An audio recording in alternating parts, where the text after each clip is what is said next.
Hi, welcome to the section of Health Bites designed to help support you as you continue breastfeeding your baby beyond the first few weeks.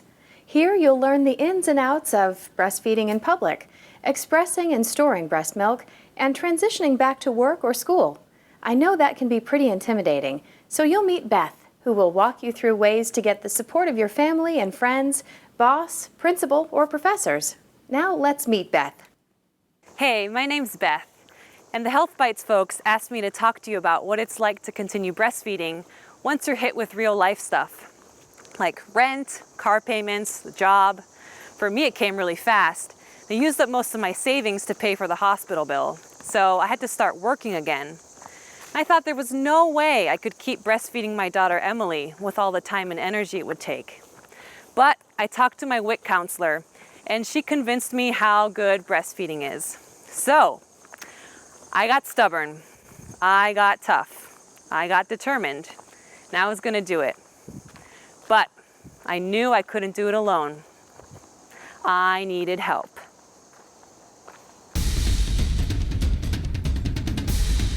I knew it was going to be hard. I knew the world was against me. But I knew that I had to do it.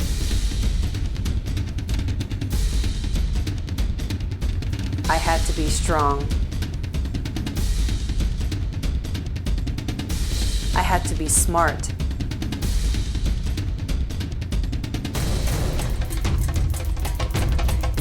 I had to have perfect balance. I had to stand my ground. I became stronger.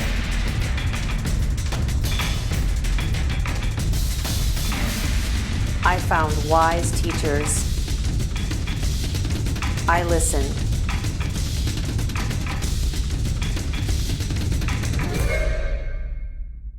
I was sent out to find what I needed.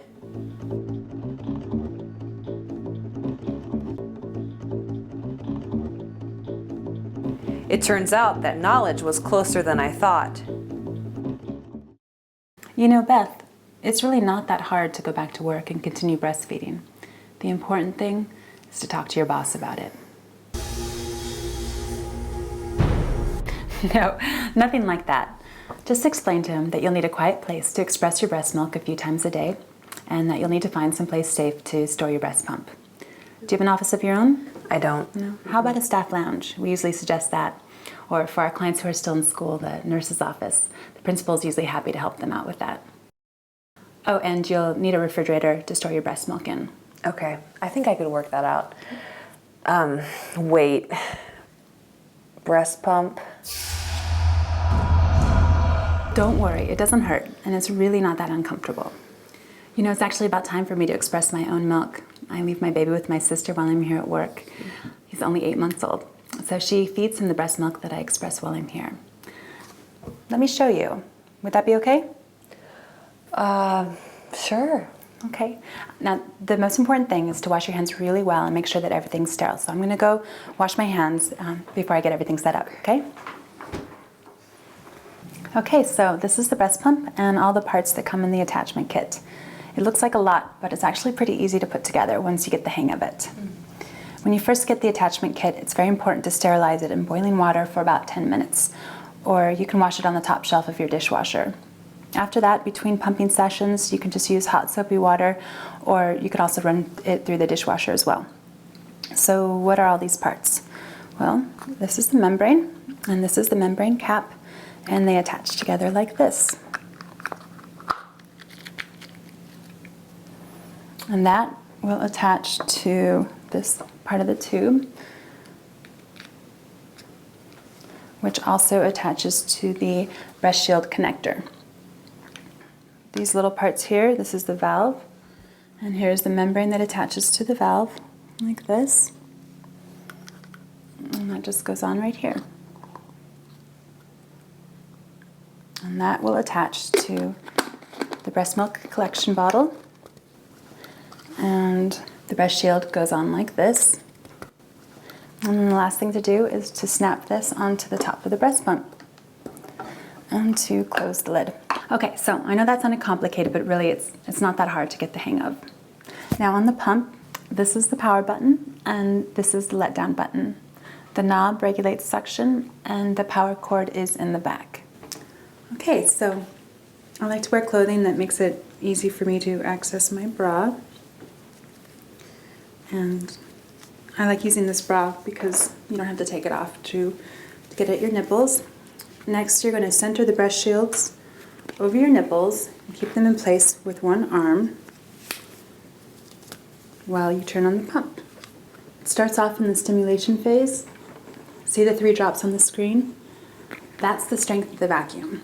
The stimulation phase lasts for about 2 minutes. During this time, I just try to relax and think about my little boy. I look at his picture or just imagine myself breastfeeding him at home. Then after about 2 minutes, the pump switches over to the expression phase. If your letdown happens before that, you can always switch to the expression phase yourself by pushing on this button right here. After the expression starts, you should turn the knob slowly to increase the vacuum until it feels uncomfortable. Then you can just back it down a notch. The whole pumping phase takes about 15 minutes. Okay, my breasts feel light and empty now, so I'm done. You just break the suction with your finger and detach the tubing from the connector, like this. You're going to want to let the pump run for about another minute to get the condensation out of the tube. In the meantime, I detach the collection bottles and cap them.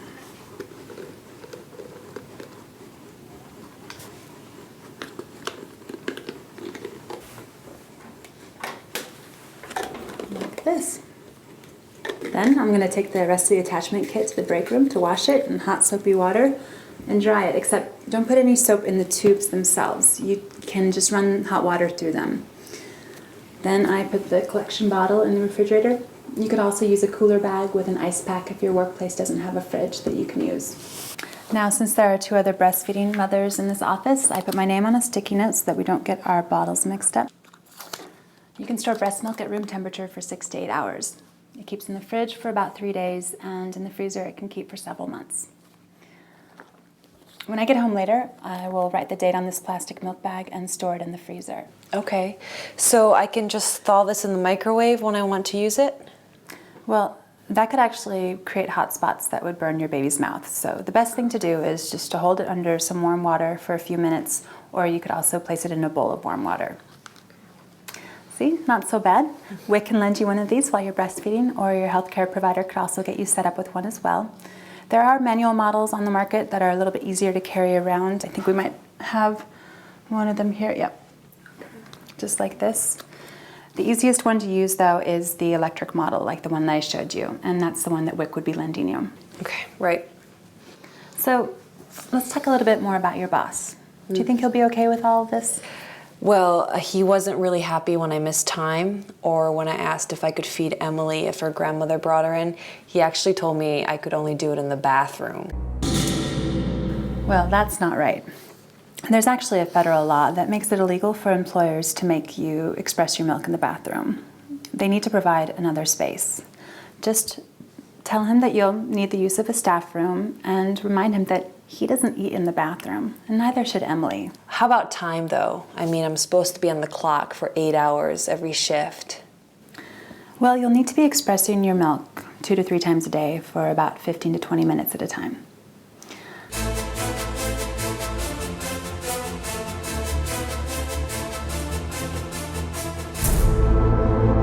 But you can offer to split up your lunch break throughout the day. That way you won't be expressing when you're supposed to be on the clock, and you won't be losing any time.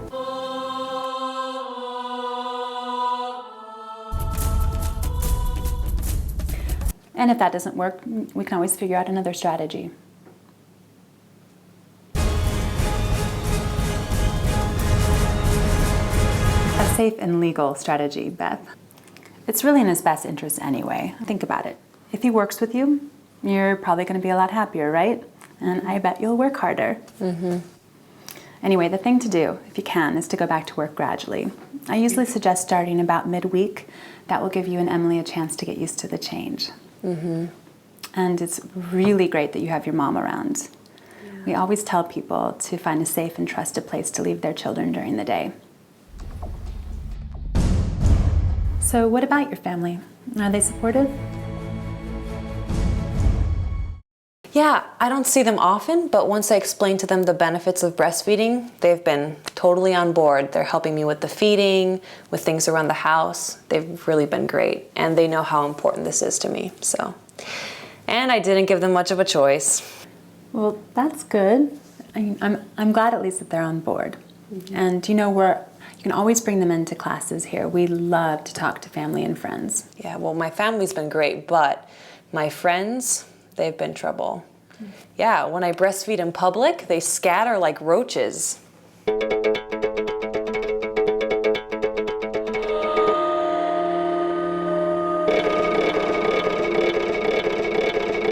I think they're afraid it's illegal or something. Well, it's not. Actually, most states have laws protecting breastfeeding moms, and we definitely do. If they're from out of town, you know, you can tell them to contact the WIC office in their area or look it up online.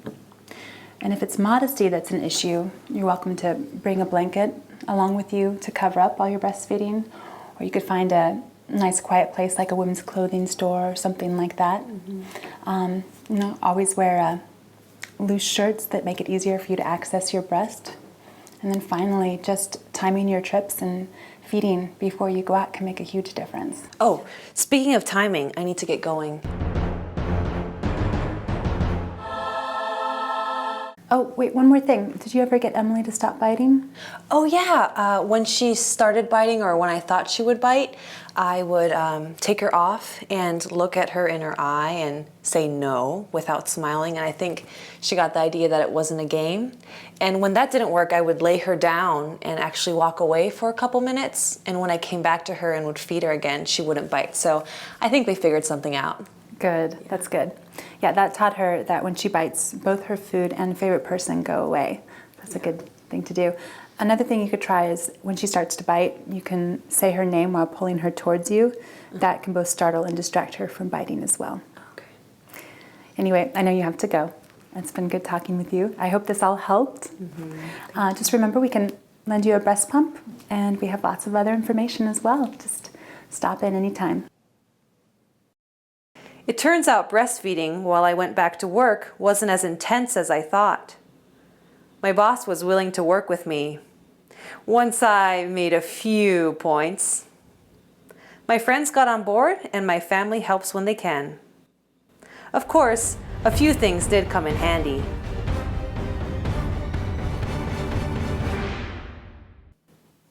Well, that wraps up our pointers on supporting you as you continue to breastfeed. Remember, you don't have to be as intense as Beth to be an awesome breastfeeding mom. You can do it with the help of your family, friends, and the resources around you. I hope you feel like you have the support and knowledge to keep feeding your baby the best food around, your breast milk. As always, check out the fridge notes for some info and take a look around the rest of this section for some fun games and activities.